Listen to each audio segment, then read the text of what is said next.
AITA for kicking my sister and her newborn out because she keeps calling my dog dirty? I, 28M, have a golden retriever named Max. He's my absolute best friend, my baby, my rock. I've had him since he was a tiny, clumsy ball of fluff, and he's been by my side through thick and thin. When I went through a terrible breakup, Max was there. When I lost my job and was spiraling into depression, Max was the only thing keeping me sane. The point is, this dog isn't just a pet to me. He's family. Now, enter my sister, Lisa, 32F. Lisa and I have always had a decent relationship. Not super close, but we got along well enough. She's never been an animal lover, but she was never outwardly hostile toward Max either. That is until she had a baby. Lisa and her boyfriend split up a few months before she gave birth, and since she didn't have anywhere to go, she asked if she could stay with me temporarily until she figured things out. I said yes, of course, because, well, she's my sister, and I wasn't about to let her be homeless with a newborn. I knew it might be a bit of an adjustment since I live alone and am very used to my routines, but I figured we'd make it work. I did not expect it to turn into World War III over my dog. Lisa moved in when her baby, Sophie, was about 3 months old. The very first thing she said when she walked into my house wasn't, "Thanks for letting me stay," or even, "I really appreciate this." No. The first thing she said was, "EW, does he always sit on the couch? That's so unhygienic." I should have known right then that this was going to be a nightmare. I kind of laughed it off and told her, "Yeah, he does. He's super clean, don't worry." She made a face but didn't say anything else at first. Over the next few days, the comments kept coming.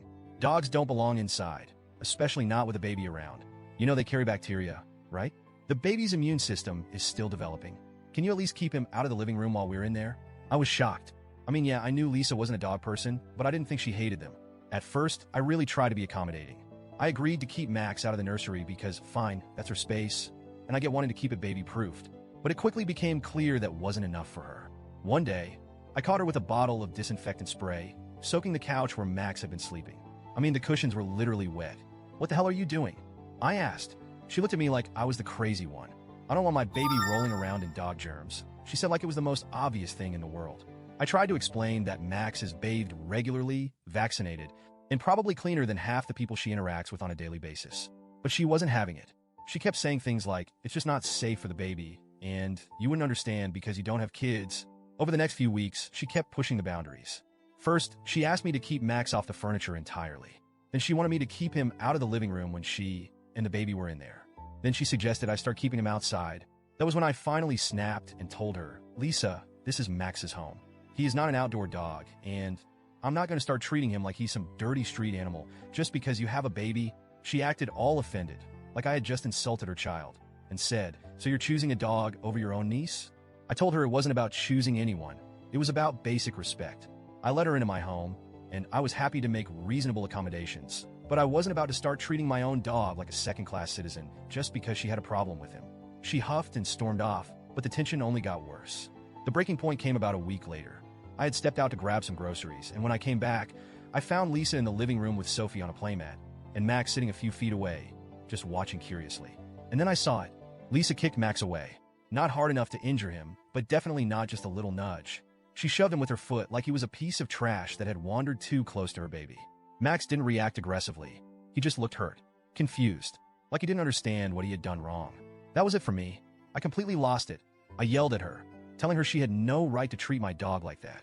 She started yelling back, saying I was overreacting and that she was just protecting her baby.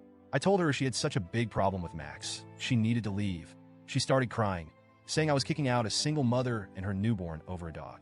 I told her no, I was kicking her out because she was being disrespectful, rude, and borderline abusive toward my pet in his own home. She packed up her things, well, just a few bags in the heat of the moment, and left crying.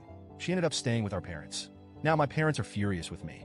They're saying I should have been more understanding, that Lisa is hormonal and struggling, and that I should have put family first. I keep hearing the same line over and over. A baby's health comes before a pet. And yeah, obviously, if Max was actually a danger to Sophie, I would understand. But he wasn't. He was just existing in his own home, minding his own business. And Lisa was actively mistreating him. I feel guilty because, yeah, I did kick out a struggling new mom. But at the same time, I feel like I had to. She was making my home miserable. She was treating Max terribly. And she was acting like I was in the wrong for not wanting to exile my own dog.